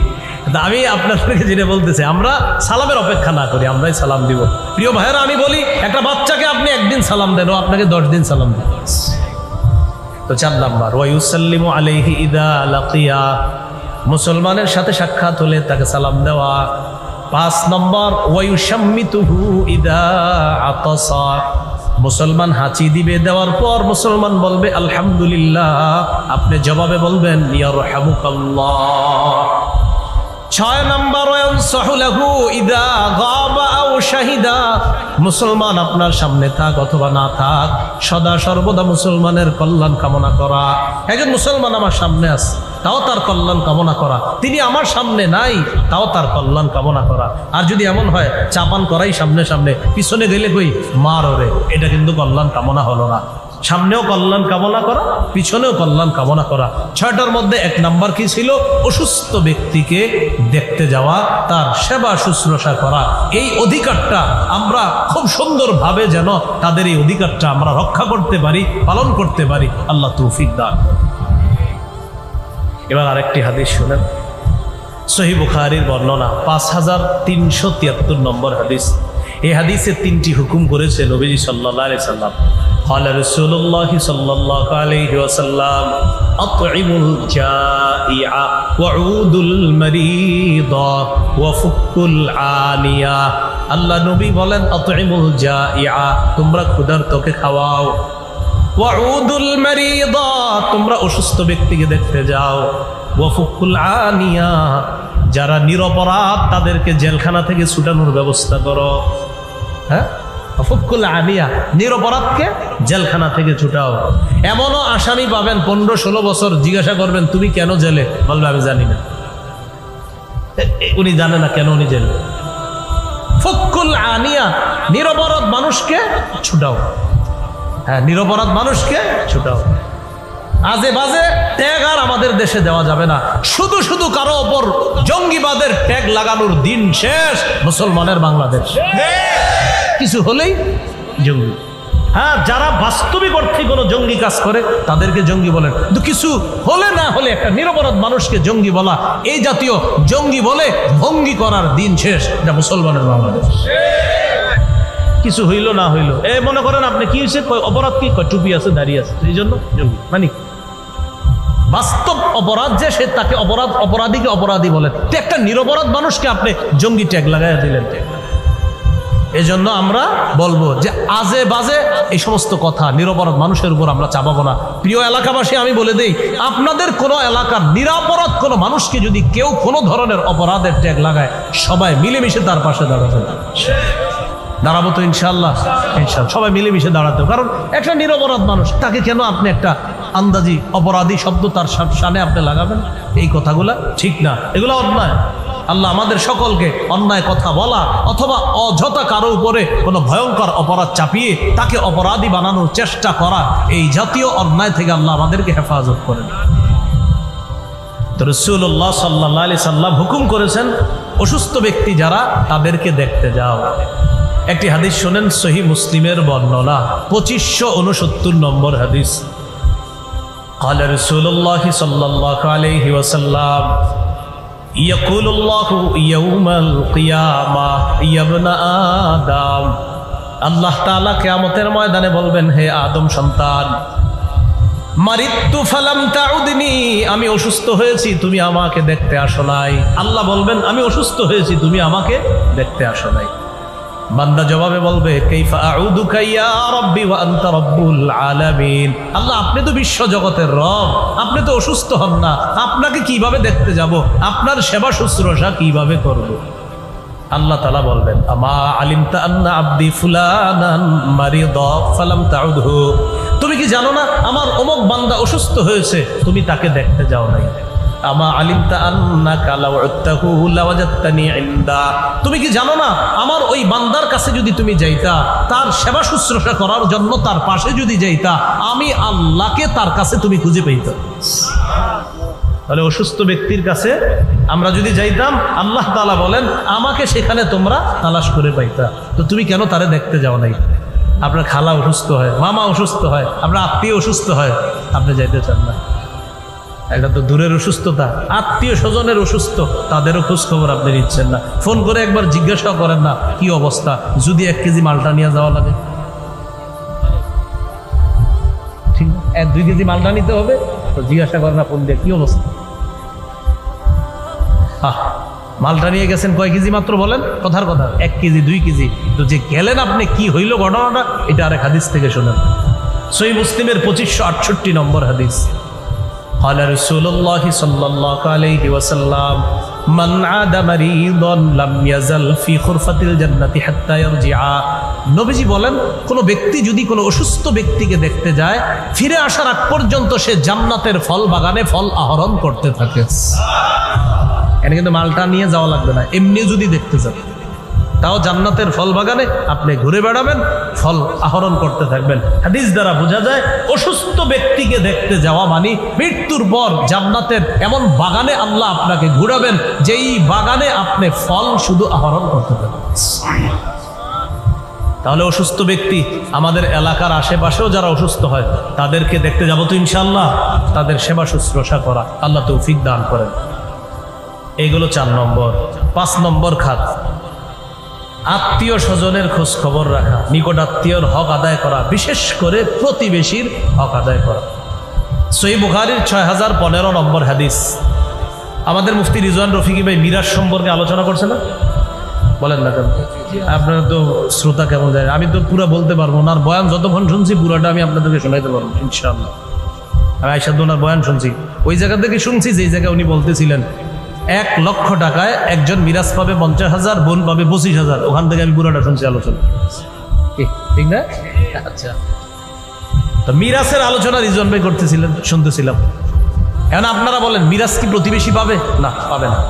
মিরাজ প্রতিবেশী পাবে না, মিরাজের খাত আছে, অমুকে পাবে অমুকে পাবে, প্রতিবেশী মিরাজ পাবে না। নবীজি বলেন, মাযালা জিবরিলু ইউসিনি বিল জার হাত্তা যানানতু আন্নাহু সাইওয়ারিসুহু। সহিহ বুখারী 615 নম্বর হাদিস। নবীজি সাল্লাল্লাহু আলাইহি সাল্লাম বলেন, জিবরিল আমিন আমাকে এত বেশি প্রতিবেশীর হক আদায় করতে বলছে। আপনি প্রতিবেশীর হক আদায় করেন, আপনি প্রতিবেশীর হক আদায় করেন, আপনি প্রতিবেশীর হক আদায় করেন, এত বেশি আমাকে বলেছে, আমি ধারণা করে ফেললাম আল্লাহ না জানি জিবরিল আমিন আমাকে আল্লাহর পক্ষ থেকে এসে এই কথা বলে যে হাবিব এখন থেকে প্রতিবেশীকেও মিরাজ দিতে হবে। মানে নবীজি টেনশনে পড়ে গেছে, এত বেশি উত্তরাধিকার আপনার ওই যে প্রতিবেশীর হক আদায় করতে বলছে, যে আমি চিন্তায় পড়ে গেলাম, না জানি কখন আল্লাহ বলে ফেলে যে এখন থেকে প্রতিবেশীকেও মিরাজ দিতে হবে, কিন্তু আল্লাহ বলে নাই। নবীজি বলেন এত বেশি প্রতিবেশীর হক আদায় করতে বলার কারণে আমি এমন একটা সন্দেহ করে ফেলেছিলাম। তাহলে কি বুঝাইছে নবী হাদিস দ্বারা? যদিও প্রতিবেশীকে মিরাজ দিতে হবে না, কিন্তু নবী বুঝাইলেন প্রতিবেশীর হক এতটা গুরুত্ব। প্রতিবেশীর হক কতটা গুরুত্ব? আপনি প্রতিবেশীর পাশে 2 তলা একটা বাড়ি করবেন, পাশে তার 1 তলা বাড়ি। 2 তলা বাড়ি করার কারণে তার দক্ষিণা হাওয়া বন্ধ হয়ে যাবে। আল্লাহ রাসূল সাল্লাল্লাহু আলাইহি সাল্লাম বলেন, আমার উম্মত তোমার প্রতিবেশী হওয়ার কারণে তার বাতাস বন্ধ করে তুমি বাড়ি বানাবা, আমি নবী তোমাকে এই অধিকার দিতে পারছি না। তাহলে কি করবেন? এখন থেকে যারা 2 তলা 3 তলা বাড়ি বানাবেন, যদি ওটা জায়েজ, মাসালা জায়েজ, প্রতিবেশীর কাছে গিয়ে বলবেন, ভাইজান আমার তো 2টা ছেলে 3টা ছেলে, আমি 2 তলা বাড়ি করতে হবে, 2 তলা বাড়ি করলে আপনার বাতাস বন্ধ হবে। এটা কিন্তু প্রতিবেশী জানেও না এই মাসালা। আপনি গিয়ে বললেন, তো প্রতিবেশী বলবে, আরে আপনার বাড়ি আপনি করবেন, আমার কি, করেন আপনি 2 তলা 3 তলা। কিন্তু ভাই একটা সমস্যা আছে। কি? নবীজি বলছে প্রতিবেশীর বাতাসও যেন বন্ধ না করি। আমি বড় বাড়ি করলে আপনার তো বাতাস বন্ধ হবে। ভাই আগে থেকে আপনার কাছে মাপ চাই, আপনি কিন্তু কষ্ট নিয়েন না, উনি খুশি হবে, উনি আপনারে দোয়া দেবে, উনি চোখের পানিও ছেড়ে দিতে পারে। ভাই আপনি বাড়ি বানান, আপনি এই বিষয়টাও খেয়াল রাখছেন, এই জন্য আপনার শুকরিয়া আদায় করতেছে। তাহলে বাতাস বন্ধ করে আপনি প্রতিবেশীকে কষ্ট দিবেন, নবী এটা অনুৎসাহিত করেছেন। ফল নিয়ে ঘরে ঢুকবেন, হাদিসে আসছে তুমি ফল ঘরে ঢুকার সময় ফল নিয়ে এমন ভাবে ঢুকবা তোমার ফলটা যেন অন্য প্রতিবেশী না দেখে, প্রতিবেশীর বাচ্চা যেন তোমার ফলগুলা না দেখে। ফল বাসায় নিয়ে যাওয়ার পর তুমি যখন আপেল কেটে কমলার একটা কোয়া, আপেলের একটা খাড়ি কোয়া যখন তোমার বাচ্চাকে দিবা, বাচ্চাদের অভ্যাস ফল নিয়ে দৌড়ে বাইরে চলে যাবে। ও যখন বাহিরে গিয়ে কমলা খাবে, আপেল খাবে, অন্যের বাচ্চাটা কমলাটা দেখবে, আপেলটা দেখবে, আব্বাকে গিয়ে বলবে ওর বাবা ফল আনছে তুমি আনো নাই। আল্লাহ রাসূল বলেন, আমার কোন উম্মতের বাচ্চাকে তুমি তোমার বাচ্চার ফল দেখায় কষ্ট দিবা, আমি নবী তোমাকে অনুমতি দিচ্ছি না। তাহলে হুজুর কি করব? তুমি এমন ভাবে ফল বাসায় নাও যেন কেউ না দেখে, আর যদি তুমি দেখায় নাও আমার প্রতিবেশী উম্মত যারা আছে তাদেরকে দাও। নবীজি সাল্লাল্লাহু আলাইহি সাল্লাম বলেন, গোশত রান্নলে ঝোল বাড়াও। হুজুর কেন ঝোল বাড়াবো? বা গোশতের ঘ্রাণে সবারই খাইতে মন চায়, আপনার মন চায় না? আর আমার তো মন চায়, সবারই মন চায়। গোশতের ঝোল খাইলে কার না মন চায়? তো নবীজি বলেন গোশতের ঝোলের ঘ্রাণ এটা শুনলে সবারই মন চায় একটু খাইতে। তাহলে ঝোল বাড়াবো কেন হাবিব? তুমি যদি প্রতিবেশীকে গোশত দিতে নাও পারো, অন্তত ঝোল পাঠায়া দিবা, যেন ঝোলে ভিজায় ভিজায় রুটি খেতে পারে, ভাত খেতে পারে, যদি গোশত দিতে না পারো। আর যদি বলো না প্রতিবেশীকে দিবা না, এমন ভাবে গোশত ইলিশ মাছ রান্না করতে হবে যেন এটার ঘ্রাণ বাহিরে না যায়। প্রতিবেশীর হক। প্রিয় ভাইরা, আমি কি আপনাদেরকে প্রতিবেশীর কথাটা বুঝাইতে পারছি? হ্যাঁ, এতটাই গুরুত্ব। তো বলছিলাম এই মুহূর্তে বানভাসী যারা আছে তাদের কিছু প্রতিবেশী আছে কোটিপতি ধনী মানুষ, এই মুহূর্তে তাদের সর্বোচ্চ খবর নেওয়া দরকার যে তারা কেমন আছে, ভালো আছে কিনা। আল্লাহ কথাগুলার গুরুত্ব অনুধাবন করার তৌফিক দান করেন। সহিহ মুসলিমের 46 নম্বর হাদিস, এই হাদিসটা আপনাদের সবার সাথে মিলেমিশে অনুবাদটা করব। হাদিসটা আগে বলি। ক্বালা রাসূলুল্লাহ সাল্লাল্লাহু আলাইহি ওয়াসাল্লাম, ওয়াল্লাহি লা ইউমিনু ওয়াল্লাহি লা ইউমিনু ওয়াল্লাহি লা ইউমিনু। রাসূলুল্লাহ সাল্লাল্লাহু আলাইহি সাল্লাম বলেন সবাই, আল্লাহর কসম সে ইমানদার নয়, আল্লাহর কসম সে ইমানদার নয়, আল্লাহর কসম সে ইমানদার নয়। বলেন সবাই, সে কে? সবাই বলেন, সে কে? সাহাবীরাও নবীজিরে প্রশ্ন করছে, হুজুর সে কে? সাহাবীরা বলছে, কিলামান ইয়া রাসূলুল্লাহ, হুজুর সে কে যে ইমানদার না? فقال رسول الله صلى الله عليه وسلم الذي لا يأمن جاره بوائقه, যার অনিষ্টতা থেকে তার প্রতিবেশী নিরাপদ না। নবী বলেন, আল্লাহর কসম সে ইমানদার না, আল্লাহর কসম সে ইমানদার না, আল্লাহর কসম সে ইমানদার না, যার অনিষ্টতা থেকে তার প্রতিবেশী নিরাপদ না। আমার প্রতিবেশী আমার অনিষ্টতা থেকে নিরাপদ না, নবী বলছেন আল্লাহর কসম সে ইমানদার না, সে ইমানদার না, সে ইমানদার। আরেকটি হাদিস বলি, আস-সিলসিলাতুস সহিহা 146 149 নম্বর হাদিস। قال رسول الله صلى الله عليه وسلم ليس المؤمن الذي يشبع وجاره جائع إلى جنبه। নবীজি বলেন ওই ব্যক্তি ইমানদার না যে ব্যক্তি পেট ভরে খায় আর তার প্রতিবেশী না খেয়ে কাটায়। ওই ব্যক্তি ইমানদার না যে ব্যক্তি উদর পূর্ণ করে খায়, পেট ভর্তি করে খায়, উদর পূর্ণ করে খায়, অথচ তার পাশের প্রতিবেশী ক্ষুধার্ত। নবী বলেন তুমি কেমন উম্মত, তুমি তো ইমানদার না। নবীজি বলছেন আরে তুমি মুমিন? জি হুজুর আমি মুমিন। আচ্ছা তোমার প্রতিবেশী খায় না 2 দিন, খোঁজ দিছো? না খোঁজ নেই না। নবীজি বলো তো তুমি কিসের ইমানদার? আল্লাহ কথাগুলো বোঝার তৌফিক দান করেন। ভাই কথাগুলো মনে থাকবে তো ইনশাআল্লাহ। এগুলো 5 নম্বর খাত। 6 নম্বর কর্জে হাসানা দেওয়া। অনেক ব্যবসায়ী 2-3 দিন 4-5 দিনের মধ্যে একদম সব হারায় ফেলছে। কোটিপতি প্রতিবেশী যারা আছে ব্যবসায়ী তাদেরকে কিছু কর্জে হাসানা দিতে পারে, দিয়ে এই কথা বলা ভাই তোমার উপরে আস্থা আছে ইনশাল্লাহ, তুমি ব্যবসাটা আবার দাঁড় করাও, যেদিন পারো ইনশাল্লাহ আস্তে আস্তে আমার টাকাগুলো দিয়ে দিবা। এইভাবে কর্জে হাসানা দিয়ে তাদের পাশে কোটিপতি তারা যারা আছে তারা দাঁড়াতে পারে। ইবনে মাজার 2430 নম্বর হাদিস। قال رسول الله صلى الله عليه وسلم ما من مسلم يقرض مسلما قرضا مرتين الا كان كصدقتها مرتان। হাদিসটি বুঝানোর আগে একটু আপনাদের সাথে কথা বলে নেই। সদকা করলে কি আর ফেরত পাওয়া যায়? না, কিন্তু ঋণ দিলে ফেরত পাওয়া যায়। তাহলে সদকা ফেরত পাওয়া যায় না, কিন্তু ঋণ ফেরত পাওয়া যায়। রাসূলুল্লাহ সাল্লাল্লাহু আলাইহি সাল্লাম বলেন কোনো মুসলমান যদি অন্য কোনো মুসলমানকে 2 বার কর্জে হাসানা দেয়, কয়বার? 2 বার কর্জে হাসানা দেয়। কর্জে হাসানা দিলে এটা ফেরত পাওয়া যাবে। নবীজি বলেন 2 বার দেওয়ার কারণে 1 বার সম্পূর্ণ অর্থগুলা সদকা করার সওয়াবও পেয়ে যাবে। সদকা করেন নাই কিন্তু আপনি কর্জ দিচ্ছেন 2 বার, কিন্তু 2 বার কর্জ দেওয়ার কারণে 1 বার সদকা করার সওয়াব পেয়ে যাবে। এই গেল 6 নম্বর খাত। 7 ত্রাণ বিতরণ করা, যেটার নাম বলেছি হাদিয়া বিতরণ বলবো আমরা। ত্রাণ বিতরণ এটা তাদের পাশে দাঁড়ানো, আলহামদুলিল্লাহ দাঁড়াইতেছে সবাই। সহিহ মুসলিমের 2699 নম্বর হাদিস। قال رسول الله صلى الله عليه وسلم من نفس عن مؤمن كربة من كرب الدنيا نفس الله عنه كربة من كرب يوم القيامة। কোন মুসলমান যদি অন্য কোন মুমিনের একটা দুনিয়াবি পেরেশানি দূর করে, আল্লাহ কিয়ামতের ময়দানে তার কঠিন একটা পেরেশানি দূর করে দিবেন। একটা পেরেশানি দুনিয়াবি দূর করেন, কিয়ামতের ময়দানে কঠিন পেরেশানি আল্লাহ দূর করবেন। আবু দাউদের বর্ণনা 4946 নম্বর হাদিস। قال رسول الله صلى الله عليه وسلم من يسر على معسر يسره الله عليه। কোন ব্যক্তি যদি কঠিন বিপদগ্রস্ত মানুষকে সহজ করে দেয়, তার পাশে দাঁড়ায়। বানভাসী মানুষের মধ্যে এমন এমন মানুষ আছে যাদের কাছে অন্য মানুষ টাকা পায়, কিন্তু এই অবস্থায় ওই লোকটা কোত্থেকে টাকা দিবে বলেন আপনারা? টাকা পাইতো, কিন্তু এই অবস্থা টাকাটা দিবে কোত্থেকে? তো যিনি টাকা পায় তিনি বললেন যেদিন তুমি পারবা সেদিন টাকাটা দিলেও হবে, এই মুহূর্তে টাকা দেওয়ার প্রয়োজন নাই। নবী বলেন এই যে তুমি তার জন্য বিষয়টা সহজ করে দিলা, কিয়ামতের ময়দানে কঠিন বিপদ আল্লাহ তোমার জন্য সহজ করে দিবেন। আপনারা শুধু সুবহানাল্লাহ বলেন না, আমলও করেন ইনশাআল্লাহ। বলেন ইনশাআল্লাহ, ইনশাআল্লাহ। তাহলে এইভাবে তাদের মাঝে ত্রাণ সামগ্রী এটা আমরা হাদিয়া নাম দিয়ে বিতরণ করব ইনশাআল্লাহ। 8 নম্বর শরণার্থীদেরকে আশ্রয় দেওয়া, শরণার্থীদের পাশে দাঁড়ানো, তাদের প্রতি দয়া প্রদর্শন করা, নিজের ঘরে রাখা হলেও তাদেরকে আপনার নিরাপদ স্থানে রাখা। 3 তলা বাড়ি আছে, আপনি 2 তলায় থাকতেছেন, 3য় তলায় কেউ থাকে না, ভাই আসেন আসেন আপনারা 3 তলায় থাকেন। এক প্রবাসী কান্না করতে করতে, দেখেন নাই তার কথাটা, ভাই আমাদের বাড়ি আছে, আপনারা যতজন পারেন ওখানে যান থাকেন, খাবারের চিন্তা করেন না। উনি বলতেছেন আল্লাহ আমাদেরকে যথেষ্ট দিছে, আপনারা যতদিন থাকবেন খাবার দাবার সবকিছু আমরা ব্যবস্থা করছি।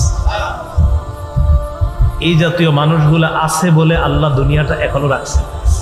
এত ভালো মানুষ আছে এখনো, আমাদের বাংলাদেশে এত ভালো মানুষ আছে আলহামদুলিল্লাহ।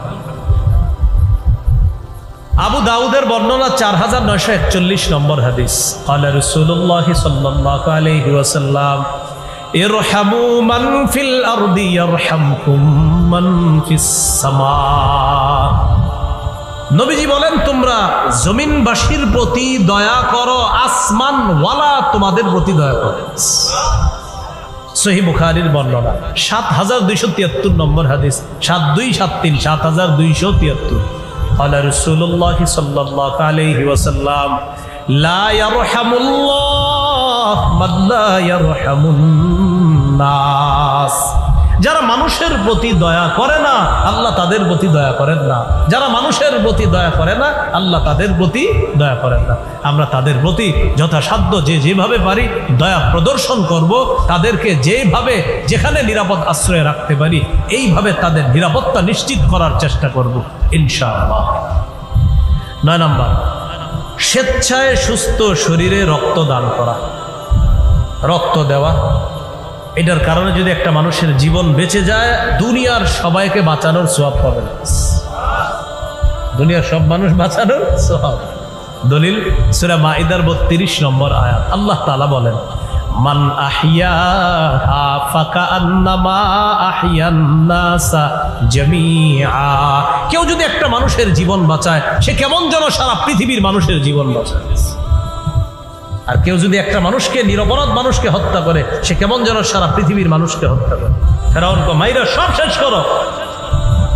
তো ইতিহাসের কিতাবে আসছে আশ্চর্য, পুলিশ বাহিনী কয় কেন বাচ্চা করে কেন মারবো, বাচ্চাও শেষ করে ফেলো। কেন? আমার ক্ষমতা চাই, আমি আরো থাকতে চাই, আমি আরো থাকতে হবো, যা যা মারা দরকার সব মাইরা ফেলো, আমার থাকতে হবে। ফেরাউন বলছে এটা যে যত পারো মারো, আমি থাকতে হবে।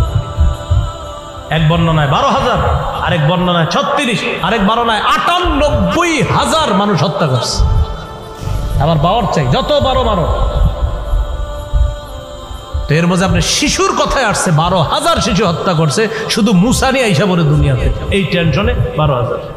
কেন? পাওয়ার চাই। আল্লাহ কথাগুলা বোঝার তৌফিক দান করে। তো রক্ত দান করার মাধ্যমে একটা মানুষের জীবন যদি বেঁচে যায় পুরা দুনিয়ার মানুষকে বাঁচানোর সওয়াব, এটা করতে পারি আমরা। 10 নম্বর, সমাজ কল্যাণমূলক। আপনার এটা সাংগঠনিকভাবে হতে পারে অথবা এককভাবে। আপনি এই সমাজের একটা কল্যাণ করবেন, উন্নত করবেন, এটা একা একা করতে পারেন। সাংগঠনিকভাবে করলে কাজটা সুন্দর হয়, এটা সবাই মিলেমিশে করলে সুন্দর হয়। তো বানভাসী মানুষের পাশেও মাশাআল্লাহ হয়তো বিভিন্ন ব্যানারেও তাদের পাশে গিয়েছে। এককভাবে কেউ সমাজ কল্যাণমূলকভাবে আপনার কাজগুলো করতেছে। আবার আগে মাশাআল্লাহ যে উনি কথা বলতেছিলেন রাসূল সাল্লাল্লাহু আলাইহি সাল্লামের হিলফুল ফুজুল, নবীজি সাল্লাল্লাহু আলাইহি সাল্লামে হিলফুল ফুজুল গঠন করেছেন আত্মমানবতার সেবায়। নবীজি সাল্লাল্লাহু আলাইহি সাল্লাম এটা নবুয়তেরও 15 বছর আগে থেকে আল্লাহ রাসূল সাল্লাল্লাহু আলাইহি সাল্লাম দুনিয়াবাসীকে শিখিয়ে গিয়েছে কিভাবে মানুষের পাশে দাঁড়াতে হবে, অসহায়ের পাশে, যারা চাকরি নাই তাদের পাশে কিভাবে দাঁড়াবে, যারা কামাই করতে পারে না, যারা ন্যাংরা, ঘোড়া, অন্ধ, তাদের কিভাবে তাদের পাশে দাঁড়ানো যায়।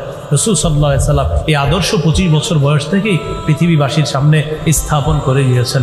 আল্লাহ তাআলা আমাদের সকলকে আজকের যে আলোচনা, আমরা এই বর্তমান পরিস্থিতিতে আমরা সবাই যেন যে যেখান থেকে যার যার অবস্থান থেকে বানভাসী ওই মানুষগুলার পাশে দাঁড়াতে পারি, আল্লাহ তৌফিক দান করেন।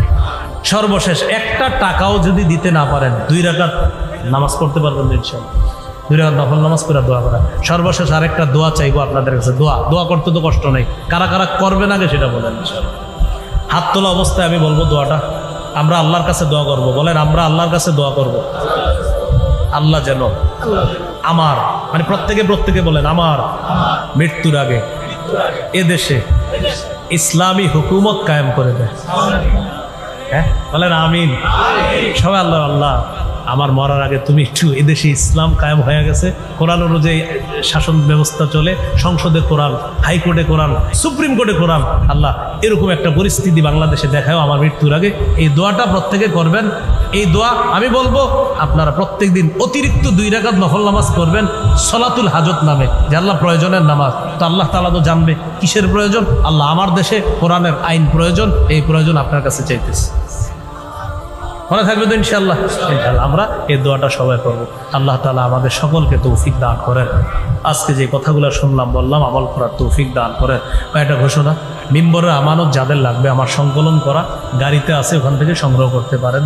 মিম্বরের আমানত এটা অনলাইন থেকেও সংগ্রহ করা যায়। প্রথম খণ্ড সন্তানের 64টা অধিকার, জামাই বউ পুরা মুখস্থ করে ফেলবেন। প্রথম খণ্ডটা মিম্বরের আমানত, প্রথম খণ্ড সন্তানের 64টা অধিকার। আপনার সন্তান দুনিয়াতে আসার আগে কি কি অধিকার পাও না, আর দুনিয়াতে আসার পরে কি কি পাও না, এই জাতীয় বিস্তারিত আলোচনা। আপনারা যারা এখনো বিয়ে করেন নাই, আপনাদের জন্য প্রথম খণ্ডটা খুব জরুরি। বিয়ের আগে আপনাদের জন্য কি কি করণীয়, ওখানে বিস্তারিত আলোচনা। দ্বিতীয় খণ্ডের আলোচনা মিম্বরে আমানত, শিরিক বেদাত কুফুর তাওহীদ সম্পর্কে, অত্যন্ত গুরুত্বপূর্ণ একটা কিতাব। তৃতীয় খণ্ডের আলোচনা হালাল হারাম সম্পর্কে, এবং আমাদের সমাজে সবচেয়ে কম একটা অপরাধ সংগঠিত হয়, সেটা হলো সুদের কারবার। আচ্ছা, এই ব্যাপারে আলোচনা আছে 3 নম্বর খণ্ডে। চতুর্থ খণ্ডের আলোচনা স্বামীর 24টা অধিকার, স্ত্রীর 19টা অধিকার। পঞ্চম খণ্ডের আলোচনা লা ইলাহা ইল্লাল্লাহর ব্যাখ্যা। ষষ্ঠ খণ্ডের আলোচনা নামাজ সম্পর্কে। 6টি খণ্ডই যদি পারেন আপনারা সংগ্রহ করে নিন। তারা আজকে ওই প্রকাশনী থেকে নিয়ে এসেছে, আমাকে বলছে, বলার জন্য বলে দিলাম। আর আজকে যদি আপনারা নিতে না পারেন, অনলাইন থেকে অর্ডার করবেন, আপনার বাসায় এসে দিয়ে যাবে। কিভাবে যেন ওরা দেয়, তো এটা রাহনুমা প্রকাশনী, বাংলা বাজার, ওখানে পাবেন। তো ওরাও এখানে নিয়ে এসেছে। কয় খণ্ড আছে আপনারা ওদের থেকে যোগাযোগ করেন। যদি 6 খণ্ড থাকে, সামর্থ্য থাকলে 6 খণ্ডেই তাদের থেকে সংগ্রহ করতে পারেন। যাই হোক, আজকে যে কথাগুলো শুনলাম বললাম, আল্লাহ আমাদেরকে আমল করার তৌফিক দান করেন।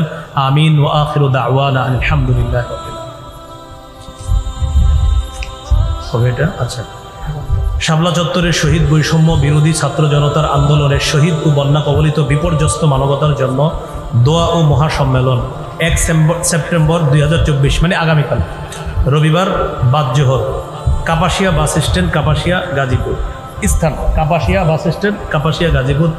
প্রধান আলোচক খতিবে বাঙ্গাল আল্লামা জুনায়েদ আল হাবিব, সিনিয়র যুগ্ম মহাসচিব হেফাজতে ইসলাম বাংলাদেশ।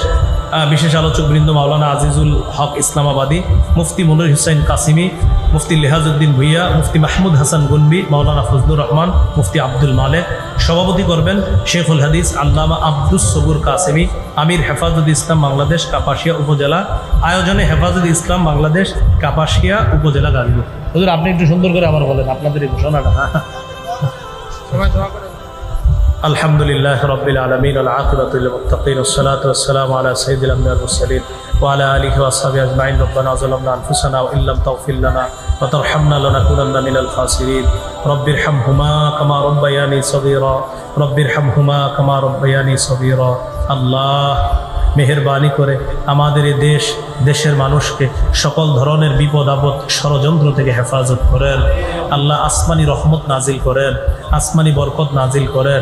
আমরা সবাই মিলেমিশে সুন্দর একটা দেশ গঠন যেন করতে পারি তৌফিক দান করেন। আল্লাহ আল্লাহ আমাদের সকলের প্রাণের দাবি, মনের দাবি, আল্লাহ এদেশে আল্লাহ আল্লাহ আল্লাহ ইসলামী হুকুমত কায়েম করে দেন।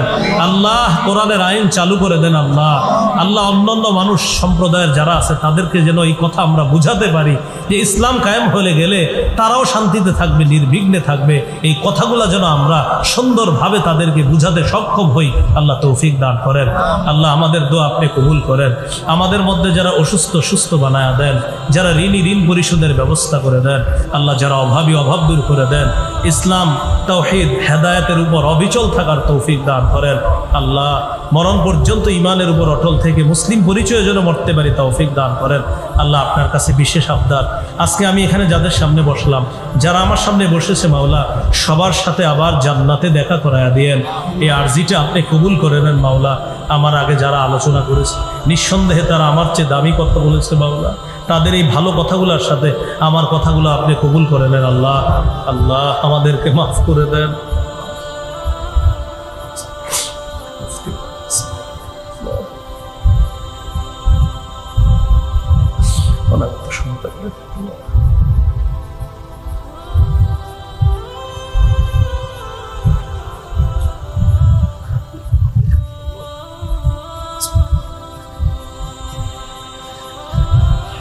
আল্লাহ আমাদের দোয়া আপনি কবুল করেন। আল্লাহ আগামীকাল হেফাজতে ইসলামের মহা সমাবেশকে আপনি কবুল করেন। শান্তির সাথে নিরাপদে যেন তারা আয়োজনটা সম্পন্ন করতে পারে তৌফিক দান করেন। ষড়যন্ত্রকারীদের ষড়যন্ত্র থেকে আগামীকালের এই আয়োজনকে আপনি হেফাজত করেন মাওলা। আল্লাহ আমাদের দোয়া আপনি কবুল করেন। বানভাসী মানুষগুলার যা যা প্রয়োজন আল্লাহ, তারা যা হারিয়েছে এর চাইতে দ্বিগুণ ব্যবস্থা করে দেন আল্লাহ। আল্লাহ তারা যা হারিয়েছে এর চাইতে দ্বিগুণ ব্যবস্থা করে দেন মাওলা। আল্লাহ আমাদের দোয়া আপনি কবুল করেন। আল্লাহ আমাদের দোয়া আপনি কবুল করেন। বন্যার কারণে যারা এতিম হয়েছে, যারা বিধবা হয়েছে, যারা অসহায় দুস্থ, আল্লাহ তাদের সকলের নিরাপত্তা, স্বাস্থ্যসেবা, খাদ্য, বাসস্থান যেন আল্লাহ আমরা মুসলমানরা যেন নিশ্চিত করতে পারি তৌফিক দান করেন। আল্লাহ আমাদের দোয়া আপনি কবুল করেন। রব্বানা তাকাব্বাল মিন্না ইন্নাকা আনতাস সামিউল আলিম ওয়া তুব আলাইনা ইন্নাকা আনতাত তাওয়াবুর রহিম। সাল্লাল্লাহু তাআলা আলা খাইরি খালকিহি মুহাম্মদ وعلى آله وأصحابه أجمعين سبحان ربك رب العزة عما يصفون سلام على المرسلين الحمد لله رب العالمين السلام عليكم الحمد لله